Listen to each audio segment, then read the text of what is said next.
Saudara-saudari terkasih, apakah saudara sudah memulai hari ini dengan penuh sukacita dan punya niat untuk berbuat baik meskipun kecil? Semoga Tuhan memberkati niat baik saudara. Jangan lupa hari ini hidup sepenuh hati, karena memang hidup hanya sekali, jadi kita harus menjadi inspirasi.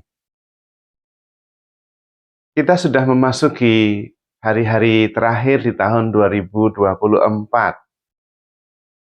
Kita perlu melihat ke belakang, dan apakah dulu yang kita bayangkan bahwa tahun ini akan mencapai sesuatu, menjadi sesuatu, sungguh-sungguh terwujud. Banyak kemudian merasa bahwa sama saja, tidak menjadi apa-apa. Pertama memang, kalau kita masih hidup berdasarkan akal budi, pikiran, perasaan, maka kita akan mengikuti pola yang sama. Dan akan kembali kemudian melakukan hal yang sama-sama terus. Di akhir tahun juga akan sama. Itu yang pertama. Yang kedua memang sebetulnya kita tidak bisa menjadi apa-apa selain menjadi manusia ini, menjadi diri kita sendiri. Maka perlu kita kemudian lebih sadar. Secara fisik, secara pikiran, ya kita menjadi seperti ini. Tetapi secara spiritual, kita bisa melampaui batasan-batasan pikiran dan juga tubuh kita, panca indera kita.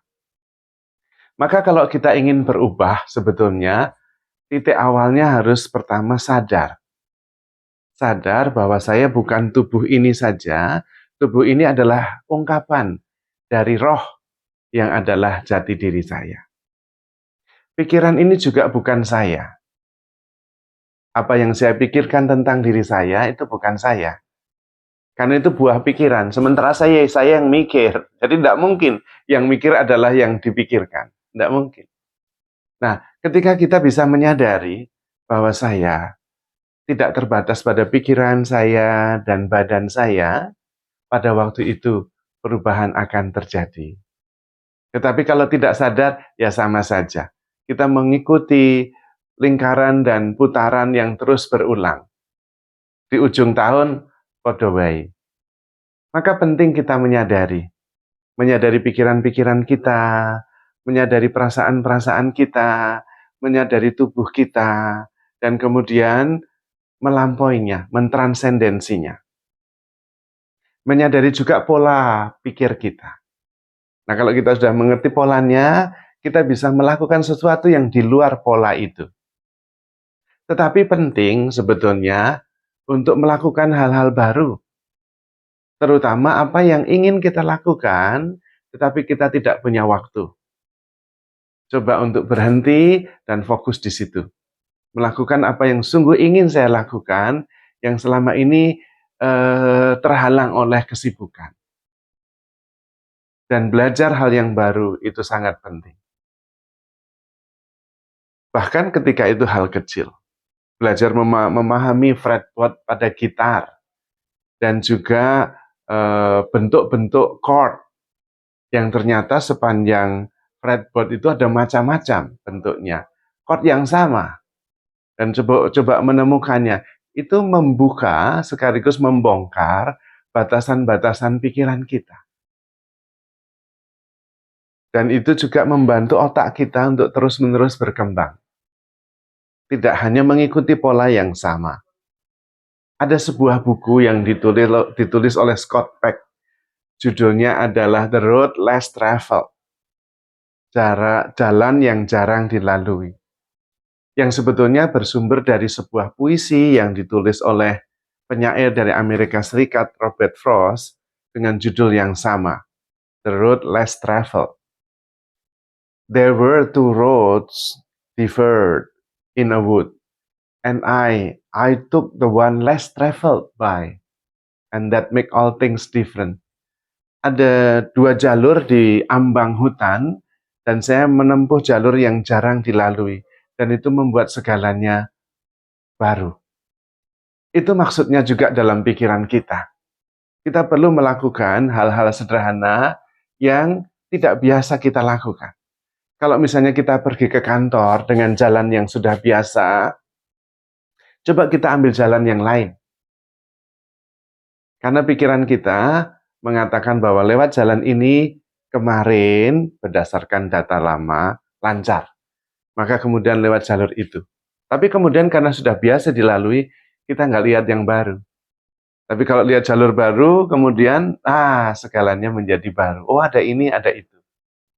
Itu yang kemudian bisa mengubah kita. Itu latihan-latihan sederhana untuk menjadi lebih sadar.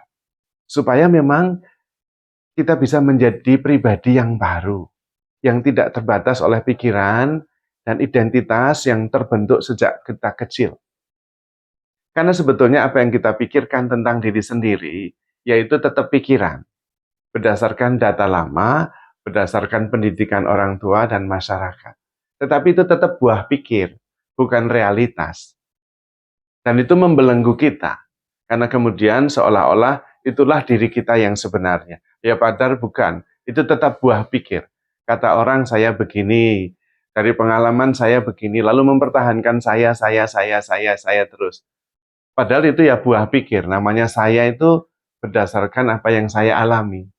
Dan karena mudah memegang kebiasaan lama itu, maka itu dipegang dan seolah-olah itu menjadi identitas.